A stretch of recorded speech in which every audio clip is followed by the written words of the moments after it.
Please. I hunger. No. Never hurt you.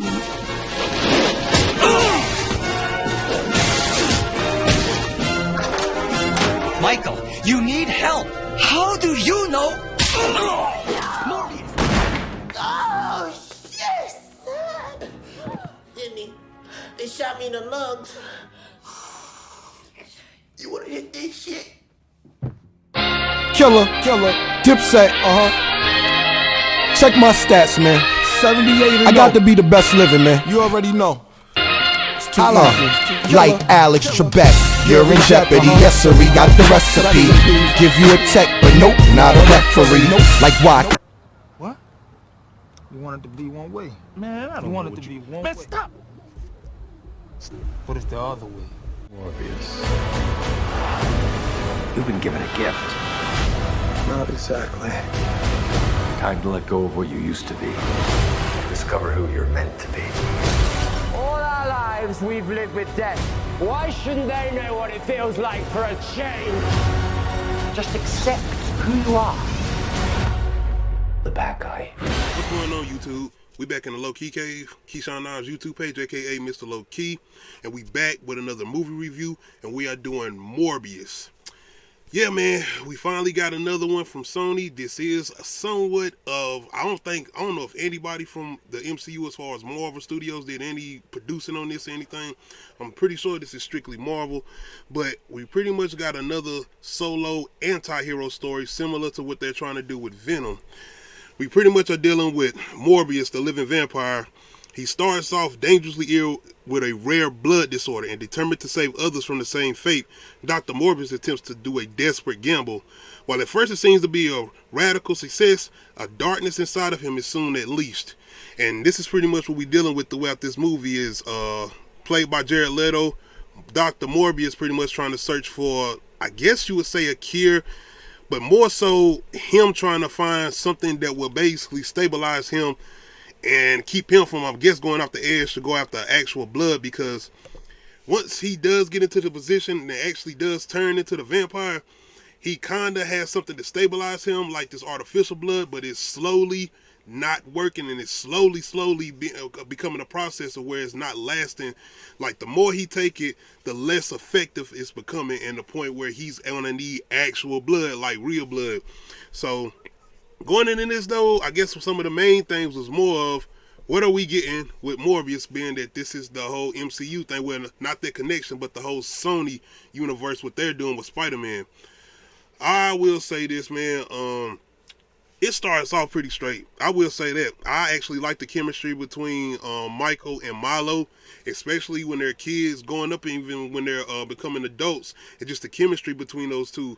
I think this guy's name is Matt Smith. He is definitely shining in this movie, man. He is playing this role real loose. He seemed like he having a lot of fun with it, and I actually enjoy him somewhat as some, I guess you can call him, well, yeah, you can't guess. You can't call him the villain of the movie. But it's also understanding somewhat of where he's coming from and why he's doing the things he's doing, and why he has such, I guess, the aggressiveness that he has towards everything in the situation. Not the same way Michael has, because once Michael is turned, he's pretty much, I mean, he does what he does, and that's one thing I want to talk about. They don't hold back. It's a scene in particular on the boat, pretty much at the beginning where he's first turned, where they go there, like they are showing these type of scenes, and I really enjoyed that. I was like, okay, this is what I wanted to see. You're gonna do a vampire movie, give me a vampire movie. And that's pretty much what they did, and that's what I can say, especially with these kills. Like, I seen blood being splattered, I'm seeing people being actually bit by a vampire, not on no Twilight shit. So I was with it, and that's one of the things I really enjoyed about this. And like I said, that was at the beginning. Going throughout the plot, oh man, I don't know.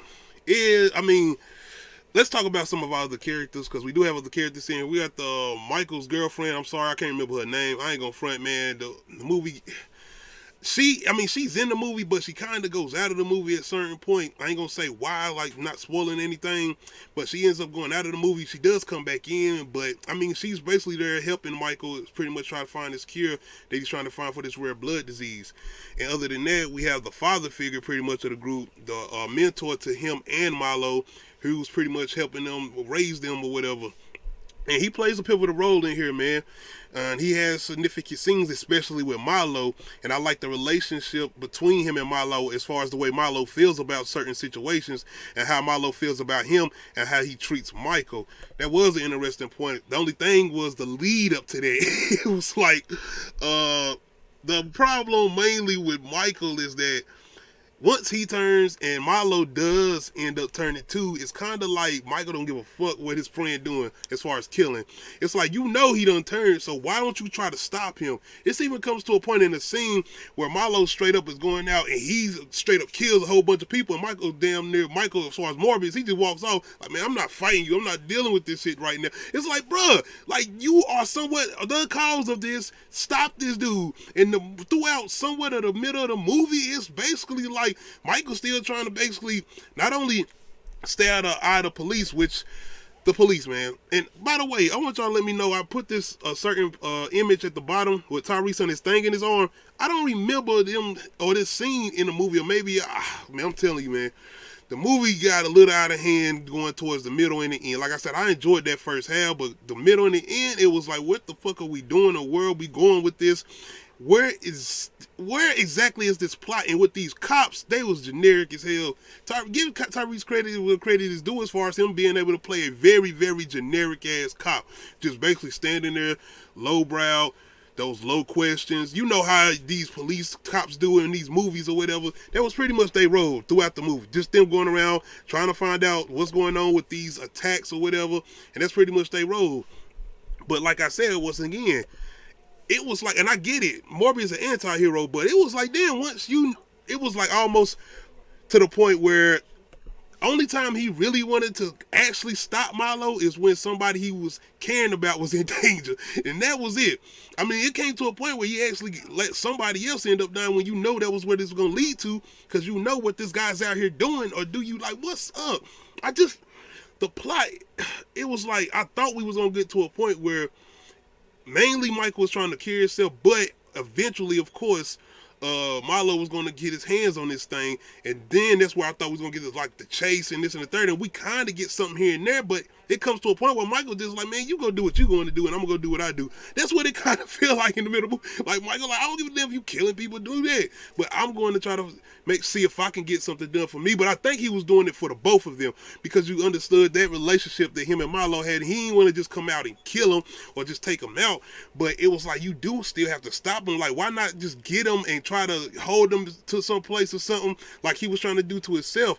But it was just at a point where I just feel like, boy, he really don't give a damn that this dude is out here killing people, until it came between a situation where it was somebody that he was actually caring about, where it was like, okay, now I got to do something about this individual. And I was like, all right, I'll go with it, I guess, man. If you're looking for Vulture in this, he's not in here. Okay, post-credit scene, yeah.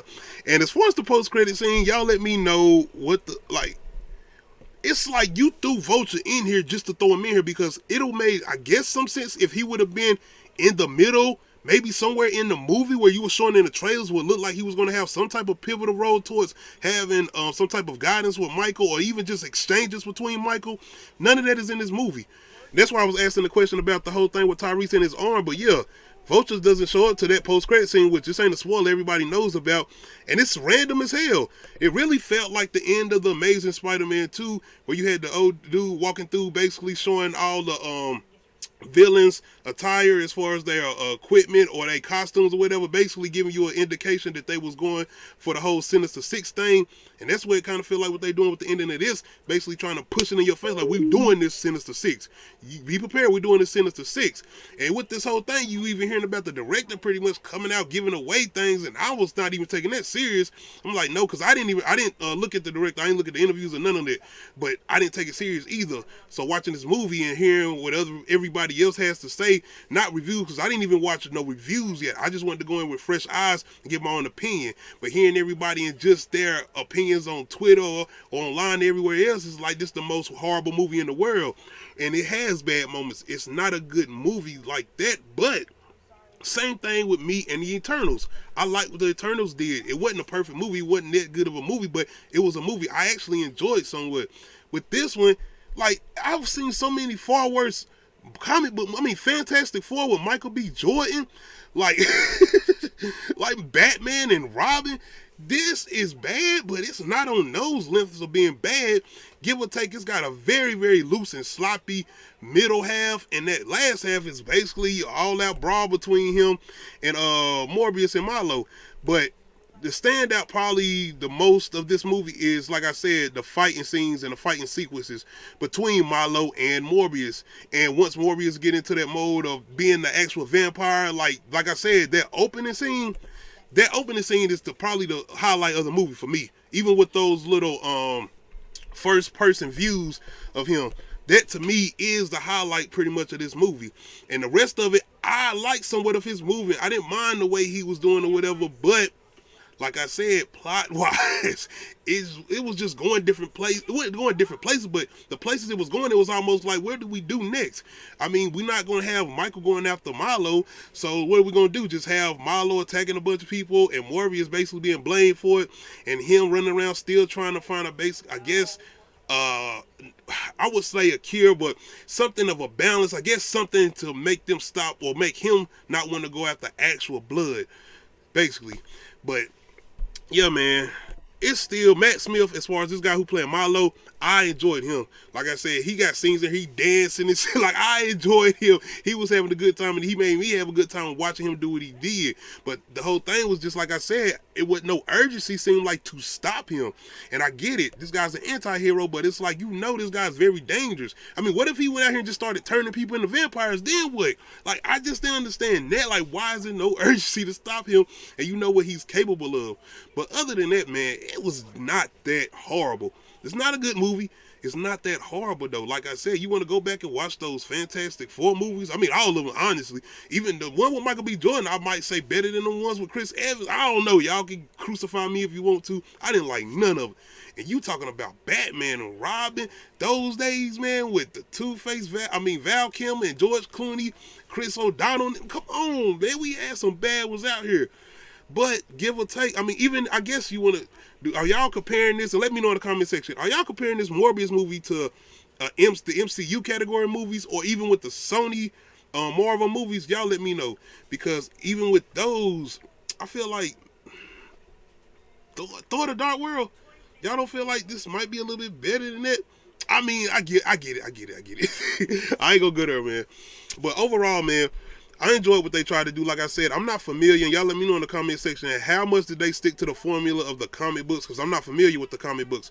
My first introduction to Morbius is off the animated Spider-Man TV show. That was my introduction. That's pretty much when you got that episode where they was bringing in Blade. You had them pretty much forming the Sinister Six with that series as far as the animated Spider-Man TV show, because that whole, what's the name is Blade, that's the Kingpin gathering everybody together, and that's when you have Morbius and them coming in. Like, that was one of my favorites. But overall, man, as far as this movie go, I enjoyed it for what they was trying to do. The first half, I really, like I said, this boat scene I still can't keep talking about. I really did enjoy this scene. I was in there like, this is like straight up vampire shit. Like, it was almost giving me images, not like that, but kind of somewhat in the middle of 30 Days a Night. Now, think about if they would have took that route with this movie. The whole movie was going that route of 30 Days a Night. This could have been something totally different and even maybe been a lot better. But what they did, and even them, like, once again, I felt like they didn't hold back on the violence, even showing the attacks or whatever. I enjoyed those moments because I was wondering what they was going to do with that. But overall, man, it's not that good of a movie. But I'm not mad, or I'm not going to be like upset to see more Morbius in other whether it's Spider-Man movies or them trying to do this little Sinister Six thing with what they trying to do. I think they got Kraven the Hunt about to come up, Madam Web and all of that, and they just did Venom, which I didn't even like the Venoms. You want me to be honest? I like this Morbius movie better than I like those Venom movies. Honestly, I do. I feel like Venom is too silly. I feel like he's too loose. I feel like he's too animated. I know, well, I don't know that deep of anthology or lore of Venom. I've seen enough, or I've read somewhat enough to know that Venom is not that goddamn over the top with them movies the way they doing them, even with Eddie Brock. So I will say that I feel like I enjoyed Morbius a lot more than I enjoyed those Venom movies. I do not like them Venom movies. I don't. I like the second one a little bit more than I like that first one. But overall, man, y'all let me know in the comment section where y'all, a lot of y'all done already let people know how y'all feel about this new Morbius movie. But if you are just going in, if you're going straight in here already going to hate it, then you're going to feel some way anyway. But if you're going in here with a loose mind and you're going in here, well, with an open mind, and you're going in here giving it an actual chance, then you might end up liking somewhat some of it. I would say you're not going to hate it. That's what I will say. And I don't hate this movie. I don't. With that all being said, it ain't going to be something that I'm about to go watch over again. I can tell you that much. Not no time soon. Later on down the road. Even with Eternals, that was something I didn't just watch off the gate again. It took me a little while, and when I watched it again, I felt the same way. I still enjoyed it the same way I enjoyed it the first time, and that probably end up being the way I am with this one. But overall, man, I feel like it had some decent fighting scenes. I feel like the fighting scenes between definitely Milo and Morbius were pretty okay. I enjoyed what they was doing, but I enjoyed the attacks more. I enjoyed when Jared Leto was just a vampire, especially once again at that boat scene. I enjoyed those moments. But yeah, it's a lot cut out of here, but it doesn't, to me, I wasn't looking for the, oh, you see that Spider-Man reference? Oh, you see that Spider-Man reference? I just wasn't looking for that. So to me, that didn't hurt the movie. The Vulture thing, though, I was like, and the only reason I say this is because it just came out of nowhere as far as the post-credit scene. I don't understand why they just threw that in there when Vulture didn't have nothing to do with this movie. So that's one thing I will say about it. Overall, though, y'all let me know in the comment section if you ain't already said your piece as far as on Twitter or anywhere else as far as social media go. Let me know how y'all feel about this, man. Honestly, I do not hate the movie, but it's not that good. It's a bad movie, and that's just because of no urgency or whatever they had going on with the plot in the middle and going towards the end. But other than that, man, I mean, I say give it a shot. Especially if you like vampire movies, I definitely say give it a shot. If you can sit through some Twilight shit and all of that, you definitely enjoy this. Come on, man. But overall, man, like I said, and I wouldn't mind them see something. I wouldn't mind see him and Blade go at it, maybe the MCU version of Blade. I wouldn't mind that. But y'all let me know in the comment section how y'all feeling about this. Make sure you hit that like button. If you're not subscribed to the channel, make sure you hit that subscribe button. This is the road to 500 subs. Make sure you hit that notification bell, let you know when I upload new videos. Shout out to everybody who's been taking the time just to watch me do what I do. I do appreciate it. We out. We all have monsters within us. It's up to us to control it. What if I can't? I don't want to hear anything else about kilos or prices. Y'all want to go out on your own? Fine. But do not for 1 second fuck around with what I got to do to get mine. Because I promise you, there is nothing I'm not prepared to do.